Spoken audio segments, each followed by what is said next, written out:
When we expose the looting and plunder of Zimbabwe's public funds and the rampant corruption in President Mnangagwa's ZANU-PF regime, it is also important to show the importance that this corruption causes on the poor citizens. Ashpiri Moses amuzikuzvondera mapictures aiwa pane information iri kuexposewa na Hopewell Osvodesa achiti aiwa kuluto maresources hakuna zvakuri kutibetsera nokuti kune vanhu vanotambura vari kumaremote areas vari kunyasa kusafa. Sabc namashuka anotaura nobva wasubscribe like button on the bell icon. Anyora achiti this is South Chiredzi where buses struggle to navigate because the roads, like men in Zimbabwe, have been ignored by the ZANU-PF regime as its leaders steal public funds in historic propositions. This is the main road that connects Chiredzi and Malipati.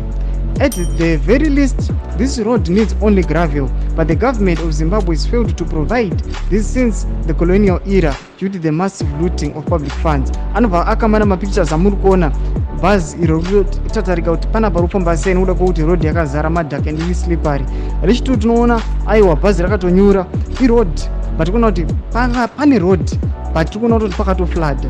Bhazi riri kutofind a way yainosifamba nayo but riri kutotadza kutopasa through ratonyura nokuda kwokuti mvura yatoflooda. Apo uchaoneka kuti musiyano weriver pamwechete neroad.